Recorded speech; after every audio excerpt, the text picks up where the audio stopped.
যারা ন্যায্য দাম পাইছে তারা কি কোনো কমপ্লেন করছে? হয়তোবা বিচ্ছিন্ন দুই একজন ন্যায্য দাম পায় না, হয়তোবা তার কেনাকাটাতে ভুল ছিল। একটি চামড়া প্রসেস করতে আমার কিন্তু 2.5 থেকে 3,000 টাকা পর্যন্ত খরচ আছে। যারা মৌসুমী ব্যবসায়ী, বস্তা ব্যবসায়ী, ওরা বলে যে আসলে চামড়ার বাজারে দামটা ঠিক রাখার জন্য সরকারের কাঁচা চামড়া রপ্তানির অনুমতির বিষয়ে ভাবা উচিত। আপনারা কি মনে করেন? হ্যাঁ, ধন্যবাদ। আমি মনে করি কোরবানের পরবর্তী যে সময়টুকু, এই সময়টুকু সারা বছর কিন্তু আমরা আমাদের যারা সাপ্লাইয়ার তাদের থেকে আমরা চামড়া সংগ্রহ করে থাকি। কোরবানের সময় দামটা বাণিজ্য মন্ত্রণালয়ের সহায়তায় আমরা যেটা নির্ধারণ করে থাকি, সেটা একমাত্র উদ্দেশ্য হচ্ছে সিজনাল ব্যবসায়ীরা যেন খুব সহজে চামড়াটা কিনতে পারে, তাদের উদ্দেশ্যে কিন্তু চামড়ার দামটা নির্ধারণ করা। তো সেই ক্ষেত্রে কিন্তু ট্যানারি মালিকরা লবণযুক্ত চামড়াই কিনে, দামটা ওইভাবে দেওয়া হয়। তো আমরা মনে করি যারা সিজনাল ব্যবসায়ী তাদের জানা উচিত, বোঝা উচিত লবণযুক্ত দাম কত আর লবণ ছাড়া কত। সেই ক্ষেত্রে তারা আমরা ক্লিয়ার করে বলে দিই, একটা চামড়াতে লবণ দিতে খরচ মিনিমাম 250 থেকে 300 টাকার কাছাকাছি খরচ পড়ে। তো 300 টাকা বাদ দিয়ে ওদেরকে চামড়াটা সংগ্রহ করা উচিত। আমি কালকে অনেকে আমাকে প্রশ্ন করেছেন যে, অনেকে বলেছেন যে চামড়া ন্যায্য দাম পায় নাই। তাদের কাছে আমার প্রশ্ন, যারা ন্যায্য দাম পাইছে তারা কি কোনো কমপ্লেন করছে?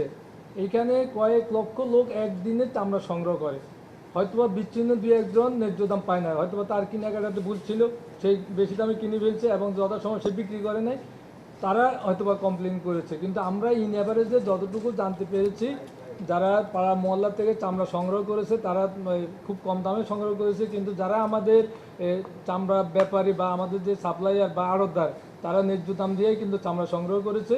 এবং চামড়ার বাজার যেটা আমাদের চেয়ারম্যান মহোদয় বলেছেন, 850 থেকে 900, 1000 টাকা পর্যন্ত ঢাকা শহরে বিক্রি হচ্ছে। ঢাকা শহরের চামড়াটা আমরা কেনার একমাত্র উদ্দেশ্য হচ্ছে পুরা বাংলাদেশ কিন্তু ঢাকা শহরের চামড়া দিয়েই কিন্তু যাচাই বাছাই হয়। এই কারণে রক্তের চামড়াটা আমরা সরাসরি ট্যানারি মালিকরা জায়গাতে কেনার উদ্দেশ্য হচ্ছে যে চামড়া বাজারটা যেন ঠিক থাকে, এটাই। ধন্যবাদ। একটা উত্তর দিয়েছেন যে চামড়ার দরটা আলাদা আলাদা করা হোক, এটা বলেছেন।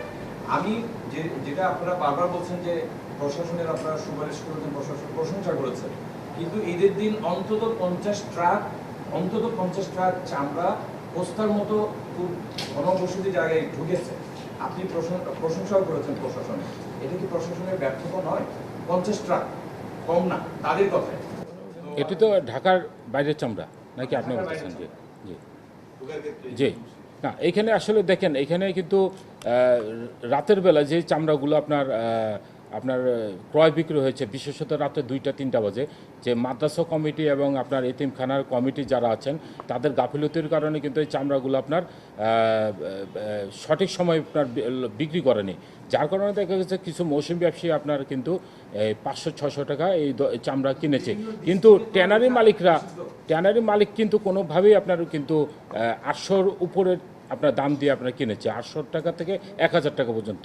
সুতরাং আমরা মনে করি যে এখানে আমরা আরেকজন প্রশ্ন করেছেন যে আমরা কত লক্ষ পিস আপনার চামড়া লবণ দিয়েছি। ঢাকায় আমরা 8 লক্ষ পিস লবণ দিয়েছি এবং হাইডেন মার্চেন্ট এবং ক্ষুদ্র ব্যবসায়ীরা কিছু আপনার 2 লক্ষ পিসের মতন আপনার লবণ দিয়েছে, আমার যতটুকু ইনফরমেশন আমি পেয়েছি। আমি আপনাকে আগে বক্তব্য দিয়েছি যে আমাদের কিন্তু হাজারীবাগে 40 থেকে 45টি আপনার শিল্প প্রতিষ্ঠান ছিল যারা খাসি এবং ছাগলের চামড়া প্রসেস করতো। এটা কিন্তু আপনার আলাদা একটা প্ল্যান্ট, এইটা প্রসেসের ক্ষেত্রে এই ক্লাস্টারদেরকে আমরা কিন্তু নিয়ে যেতে পারি না। সেখানে মাত্র 5 থেকে 6টি প্রতিষ্ঠান আপনার উৎপাদনে আছে এবং আপনার ক্ষুদ্র কিছু ব্যবসায়ী আছেন যারা সিএসএমই, তারা বিভিন্ন ট্যানিতে জবর করেন, তারা হয়তোবা 20 থেকে 30 জন আপনার এই ক্লাস্টারে আছেন। সুতরাং আমরা মনে করি যে খুবই সীমিত, যার কারণে দেখা যাচ্ছে যে আসলে খাসির চামড়াটা কোনোভাবে আপনার ক্রয় বিক্রি হচ্ছে, কিন্তু ছাগলের চামড়াটা একবারেই আপনার বিক্রি হচ্ছে না। আর এটা আপনার অব্যবস্থাপনার কারণে আপনার প্রচুর নষ্ট হয়েছে। আমার একটি চামড়া প্রসেস করতে আমার কিন্তু 2.5 থেকে 3,000 টাকা পর্যন্ত খরচ আছে কোনো ক্ষেত্রে।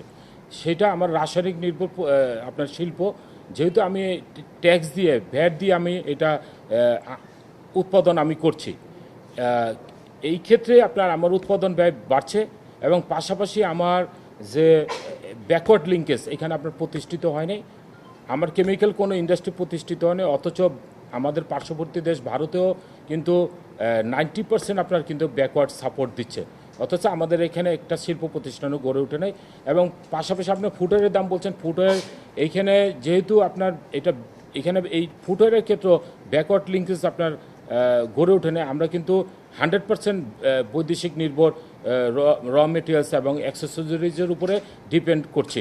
আমরা বিশেষত চায়না এবং ইন্ডিয়া থেকে এবং ইউরোপ থেকে আপনার এনে আমরা কিন্তু এগুলো উৎপাদন করছি, যার কারণে উৎপাদন ব্যয় বৃদ্ধি পাচ্ছে। এটার জন্য আপনার ভোক্তারা খুব কম দামে আপনার এই জুতো, লেদার গুডস এগুলো ক্রয় করতে পারছে না। ধন্যবাদ।